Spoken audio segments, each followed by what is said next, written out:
What up? This is Robert Ory. Or three-pointer. Buries it. You might know me as Big Shot Bob. To Ory for three. Oh, unbelievable. This guy is off the charts. What's going on, Big Shot Bob? Robert Ory from downtown. Yeah, it is show number 2 of the Big Shot Bob podcast. This is our shoot around, our little bonus Friday show. If you ever got something you want to throw our way, please do so on whatever Twitter's called now, X. At Big Shot Bob Pod, same on Instagram, same on Facebook, and BigShotBobPod at gmail.com. I saw this, and I kind of thought of both of you guys, because I thought it was a pretty good prediction, and honestly, the one-on-ones here I thought were pretty damn awesome. Fadeaway World threw out this one this week that said, here's our predictions, early season predictions for the East and West starters for the All-Star team. For the West. Steph Curry at the 1, Luka at the 2, LeBron at the 3, Durant at the 4, and Jokic at the 5. Facing the East, Maxey at the 1, Donovan Mitchell at the 2, Jason Tatum at the 3, Giannis at the 4, and Embiid at the 5. It's pretty damn spot on as far as I'm concerned as when you look at it. The one-on-ones here are pretty intriguing. Yeah, the West, I agree with, but the East, the Spider and Maxey are the ones. I moved Tatum to the 2 and put in. Dang, I just lost his name. The kid from Orlando. Banchero? Yeah, Banchero. I put him in at the 3. Yeah, he's been killing. You got to think about it. Plus, Orlando's in like what, 2nd or 3rd place over there, something like that. Yeah. Yeah. So okay. Banchero, I moved Spider out, a Maxey out. No Trae Young in the East either. I mean, he's playing pretty damn well. Trae. No? But Banchero has been playing out his mind. He has to make All-Stars this year. If there's any Hawk that's going to make the All-Star team, even as a reserve, it's going to be DeJounte Murray. Yeah. Trae's played real well last week. Spider hadn't played enough games either for me because he missed like the last 4 or 5 games. He just came back versus the Lakers or something. Yeah. But yeah, I put Banchero in there. Okay. And Brown been killing it too, though. Yeah, he has. Yeah. He has. So I mean, I think you're going to see those guys. Talking about Jalen? Yeah, Jalen. Yeah. Well, he need, like I said, he's got to be on Tatum level with that money they're paying him. So I mean, you got to perform. I like the one-on-ones though. I mean, oh yeah, Tatum. If you had Tatum and LeBron, one-on-one, yeah, I like that. I like Embiid and Jokic too. Honestly, at down low, they gonna flip that. Giannis is probably guard. LeBron and Giannis gonna guard each other. Durant and Tatum gonna guard each other. Yeah. But let me just say this: Steph and Luka can't guard neither one of them. No, I don't know who you're gonna throw at those guys, man. Steph Curry spot up from anywhere. So who are you gonna throw at him? Yeah. No, I'm not worried about Luka and Steph trying to guard Max and Spider. Because, Luka ain't the best defender in the world. Yeah. Okay. Well, interesting thoughts early out, though, from Fadeaway World. Question came in from Tyler. We talked a little bit about this a couple weeks ago, but I don't think we got too deep into it. But he wants to know, Rob, do you think Wemby has lived up to the expectations so far this season? At the start of the year, I would have said no, but I'm starting to buy in after the other night. For context, what he's talking about was Wemby put up the most steals and blocks by a teenager in an NBA game with 10. He tied Josh Smith in 2004 and Kevin Garnett in 1996. Yeah, the blocks I would imagine, but the steals I had no idea. But yeah, I think so. I still don't think he's going to win Rookie of the Year. I think that's going to go to Chet. By the way, props to Chet Holmgren, who's playing just excellent basketball. Yeah, and that shows you Chet was the size of Wemby, but because he was out all season, he put on some weight. It's gotten stronger. It's understanding the game a little more. So I think Chet wins it. But I think you expecting this. People forget. We always look at the stature of a person and say, oh, he should be this. He's still a teenager. He's still learning the game. He's going up against grown-ass men who know how to use their bodies and beat and like ward them off and get shots off and stuff like that. So I'm happy with his results so far. I have no complaints. Yeah,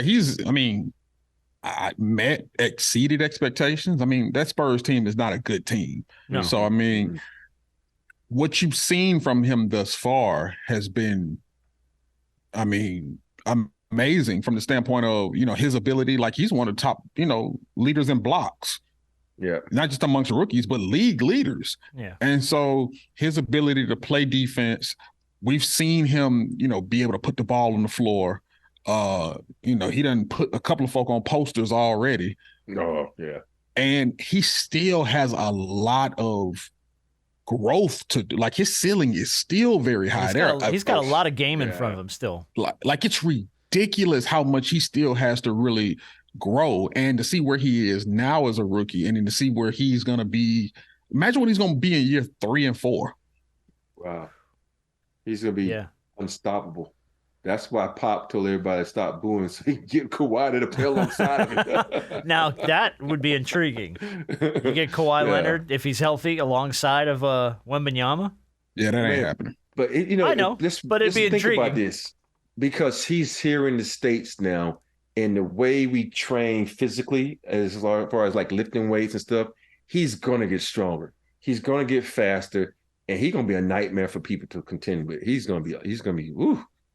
Think about it. That mug takes off from 3-point line and just takes 1 step, 2 steps. He's inside the paint and he's taking off. If that was me, I'd just start taking off on everybody. Just for the hell of it. I'm going to shoot 20 free throws to the hole game every time. I'm duck on everybody. To the hole every time. Yeah. Watch him go. I pulled this from our friends at Bleacher Report Betting. I thought it was interesting because the Ravens kicker, Justin Tucker, has not missed a field goal. He's missed 1 field goal this season under 50 yards. The dude is pretty much just straight money. Great kicker. So they put out, if you have $1 million to bet, you have $1 million, you got to put it down. Are you trusting Steph Curry to hit a free throw or Ravens kicker Justin Tucker to hit a 40-yard field goal? Yeah. Who are you putting it on? Steph. I'm going free throw with Steph. I don't think you can really miss with either one, but I'm gonna take Steph. Yeah. I have to lean in the direction of Steph. Just because I feel like that, and I don't know what is his, I would have to look it up. I didn't look it up. What his free throw percentage is. He's actually not leading it. He's not leading the league in free throw percentage. Somebody else is. Okay. Yeah. All right. Well, I can't remember who it is, but someone else is leading the league in free throw percentage. Yes. Someone really off the beaten path. Contavious Caldwell Pope. What's the percentage? 94.9. And Steph is second at 93.8. And right behind him is Shea at 93.7. So those are your top 3 in free throw percentage. So, I mean, Steph's shooting almost 94% from the free throw. Yeah. That's pretty freaking good. Justin Tucker has missed 1 field goal under 50 yards this year. 1. So, but he's the most accurate kicker in NFL history. Dude, he's incredible. I mean, anything under 50 yards is money. It's just you can just kind of hang on it. So, since we're on the topic of kickers, why is it that every time a kicker wins a game, they carry his ass off the field? That's your fucking job. But they never give a receiver or a quarterback who does it at the end of the game, of a running back. They never carry them off the field. Why do they do this to kickers, man? Because usually with kickers, if a guy is kicking a game-winning field goal, it's usually going down within the last seconds of the game. I'm not saying that you don't have that with quarterbacks making last-second touchdown passes, but that doesn't happen as often as kickers knocking down kicks with a few seconds left on the clock. That's your job. It came down to the kicker.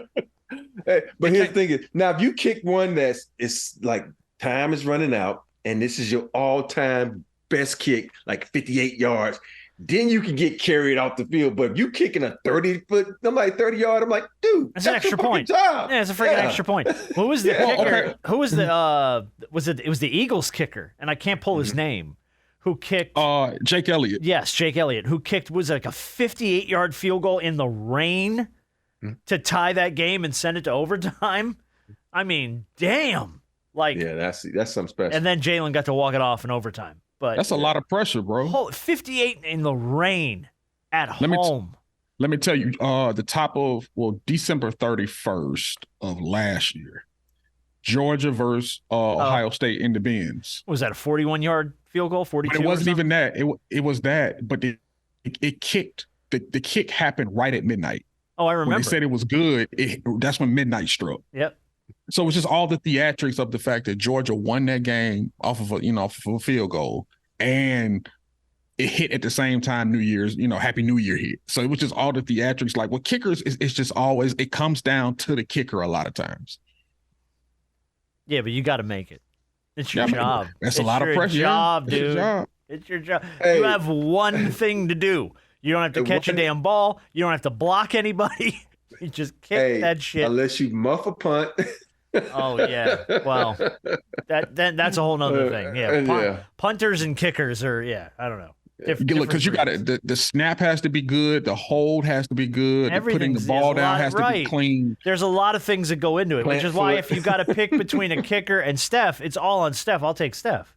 Yeah. He controls everything at the line. Yeah, you're right. A kicker, I mean, it could be a bad hold. Ray Finkel laces out. You know what I mean? That thing goes wide. Dolphins lose the Super Bowl, and Ray Finkel goes nuts. You never know. All right, question from Jason. Speaking of that had to be the funniest scene when they found out she was a man. And Finkel is Einhorn. And they all start throwing up like she made out with everybody. Einhorn is a man. What a brilliantly stupid movie Ace Ventura is. I know it, right? To this day, it holds up, though, because it's so dumb and it's so funny. Do you think Chicago, Rob, should have moved on from Billy Donovan instead of doubling down on him as their head coach? The Bulls have not been able to win much this season. This question came in from Jason. They kind of had Billy Donovan's back this week. Said, no, we're committed to Billy. We're going to keep him here.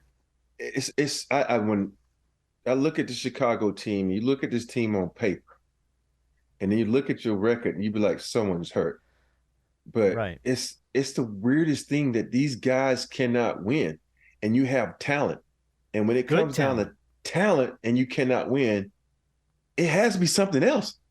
And to me, it's like if I gave you that lineup right now and told you just with, the top two guards, one of the top two guards in the league, and Caruso can play defense, and it's just like, it's to me, and I don't want anybody to lose their job, but to me, it has to be the coaching staff, man, because there's too much talent on this Bull team for them not to win.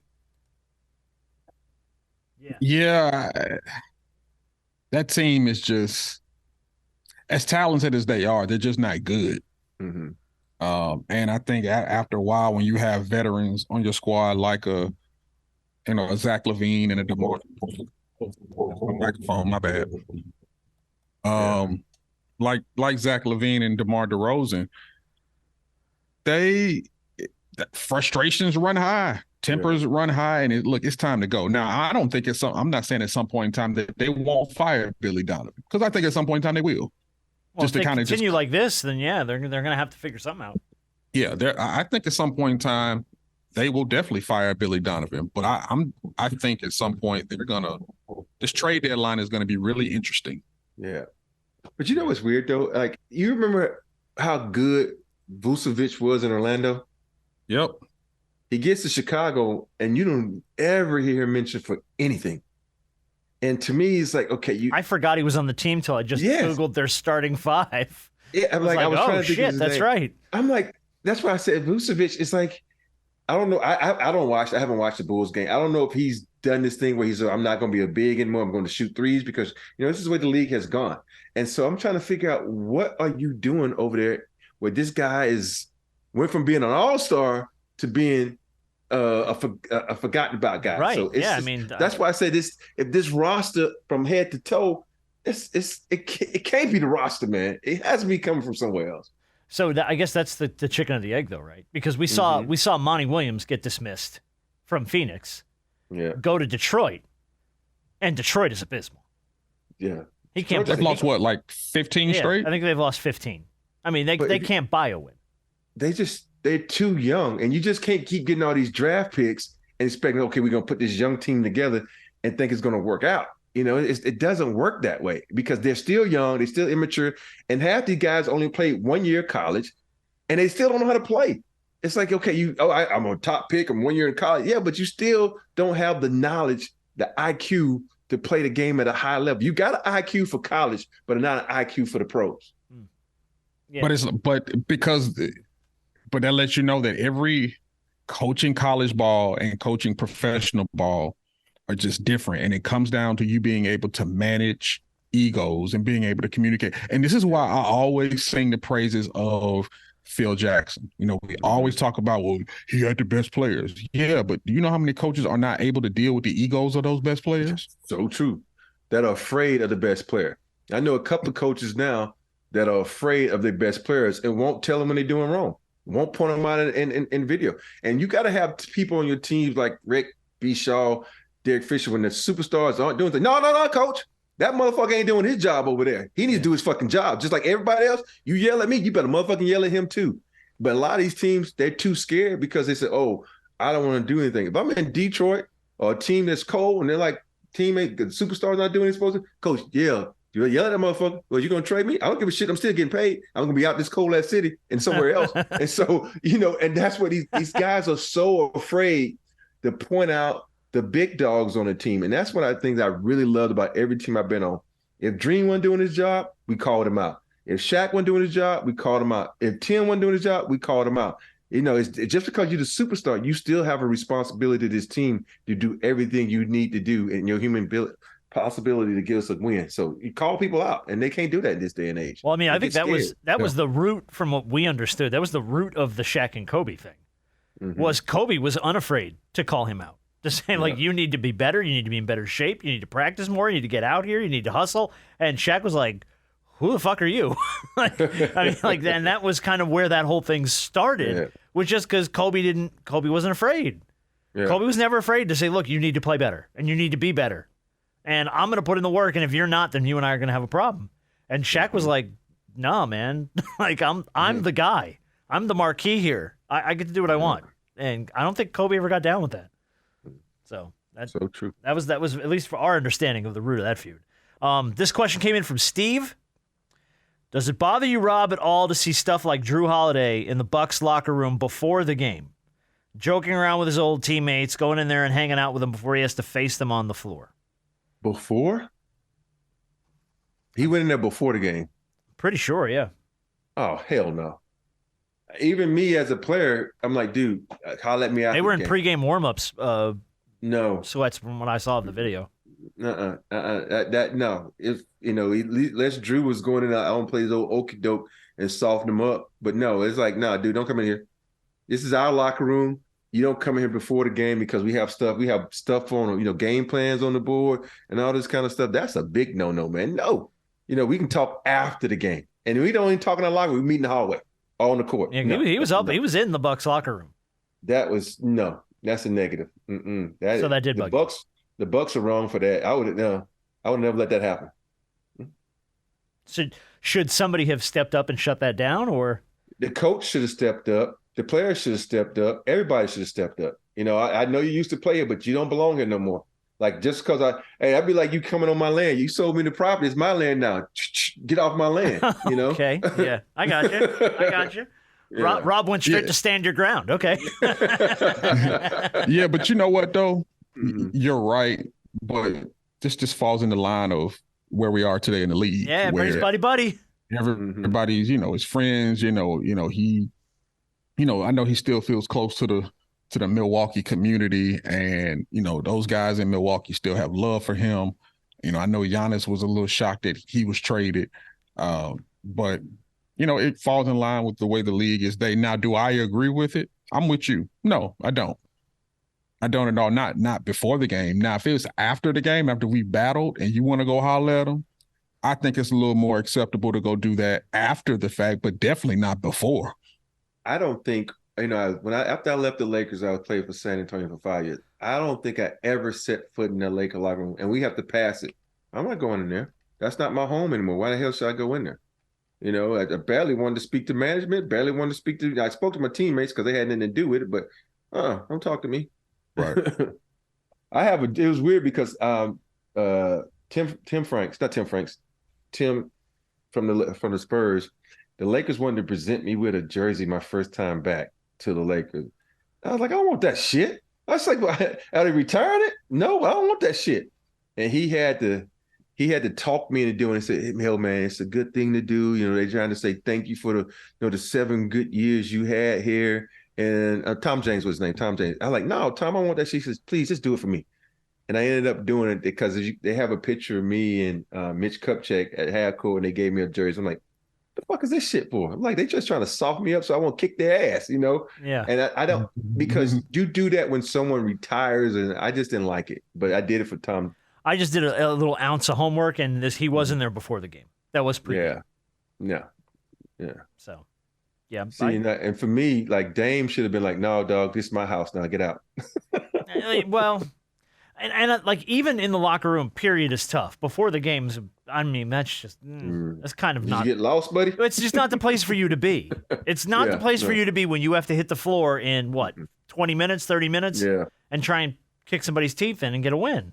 Mm-hmm. It's just not a place for you. And I get it. These are all my old guys, as my boys. I used to spend. Things change, man. Life moves. The life marches on, bro. You hop on. All right, one last thing here. How are you keeping up with Chris's slang? I give it 2 thumbs down. Not good. Not good. Not good at all. Good. Okay. Here's why I ask. This week, the online learning platform Preply released their 2023 survey of the most commonly used slang terms that parents and teenagers are most familiar with. The report surveyed 682 parents with children between the ages of 12 and 18, and found out that only 2% of parents could keep up with their kids' slang. So I'm going to throw some of the ones that were on this list at you and see if you know. I would imagine most of these you probably know, though. Yeah. Because I knew a lot of these, and I am, like, way out of the loop. Obviously. Hold on. B just say, you know what, B, you got to realize I'm 20 years older than you. Of course you know them all. You still use them. I think I only use probably like 3 of these probably. I'm in the benefit of having an 11-year-old who is just in the thick of using bad, like, everything now. When I tell her to clean her room, she goes, "Can I have dessert after?" I go, "Yeah." She goes, "Bet." And I'm like, get the hell out of here with that. So obviously we know bet. Yeah. Bet means count it. Yeah. And sus. Suspect. Yeah, suspect. Yeet. I have no clue what that is. Heartdog. Yeet. You can use yeet in so many different ways. I know. I'm going according to Preply's website. That's how in it. That's how with it I am. I can use it in so many ways. Like if somebody makes a catch over somebody, I can say yeet. I make an amazing throw, or if I hit a nice little dance move. It can be used in so many different ways. According to Preply, yeet would be to violently throw an object that you deem to be worthless. Yeet. That's how they define it. I've never heard it used that way. It can be used in so many different ways. I've heard it used a few other ways that are a little more graphic, but that's like when people use swerve the wrong way. Like people don't like when they tip swerve and integrate it. I'm like, that's not how swerve is supposed to mean. That's dude. not what that means. Yeah, that's like, and like when to the window door, like skeet, and everybody, skeet. Like, hold on, you don't know what skeet means, do you? Wait a minute, I know you're not supposed to say that. I got a hand up. I'm aware of that one. What else? Like all these words that be thrown in songs, and people start using. Do you really know what that means? They're like, no. It ain't meant to be used like that. Yeah. What about cap? That's cap. Lion. Yeah, that's a cap's lie. a lie. Yeah. What about bussin'? Something's bussin'. Good. Boy, that food was bussin'. Yeah, that's good, right. Amazing. I've heard it, never used it. Never used it in context. Obviously, I think you both know what drip is. Yeah. Oh, clean. We fresh. Yeah, that boy got that drip on. Okay. Yeah. Simp. A simp. So technically, a simp is a man who will agree with women when it comes to anything just so he can get with them. Yeah, I didn't know what a simp was. Yeah, more or less, you're right. According to Preply, it was when someone does way too much for a person they like. Yeah, but a simp is usually what they call men. So yeah, it's usually pinned to men. Yeah, yeah, it's pinned to men because it's a man that will literally allow a woman will agree with a woman on anything and allow that woman to walk over him in order to get her to like him. We call him we call that something else. We just call it a female dog. Yeah. Well, that too. That is still referred to as many times. That's still out there. Hey, so the female version of that is called what a lot of women call a pick-me. I've never heard that. Yeah, that's what females. That's almost the because they're female trying to get version. A guy's attention, so it's pick me. Right, but those words, especially pick me, Is a pick me the same thing as a thought? No. Okay. No. Pick me is not more necessarily, desperate, right? no. Pick me, well, yeah, it could be though. A pick me could be dressed like a thought. Yeah. See, I'm with it. I thought you picked me. That's right. Turns out you did. But pick me has been used out of context because a woman will call another woman a pick me for agreeing with the man on anything. Like if a woman says something and that saying and another woman does not back her, oh, she a pick me. No, she's not. It's out of context. I have to say Atlanta and New York are probably the places where all these words probably originate because they're just, and I think that's where it all happens. I don't know. California, I would imagine there's probably a fair amount of this stuff. You think? Being thrown around in L.A. In L.A. proper? Yeah. Right? Now you got to remember out in the streets and learn some of these words. No. One of the words on here was bougie, and I was like, oh, I'm not even going to put that on the list. Rob knows what that means. He lives in bougie City. Y'all just called me bougie. He lives in fucking bougie central, man. Like shit. Yeah, you are just bougie. called me bougie because I said Neiman Marcus. You are. That is a bougie response, bro. That's a bougie-ass response, man. Yeah. The average person is not going Black Friday shopping at Neiman Marcus. Well, my thought process was that you never shop in Neiman Marcus, but now it's a sale, you're gonna shop in Neiman Marcus. That was my thought process. So yes, I get it. The 50% off the $1,000 shirt is $500. Sure, yes. Yeah. That's a very elitist thought process. Damn. Yeet. No, I don't think I used that right. No, I didn't use it right. Oh, that's cap. You used that right. That you used right.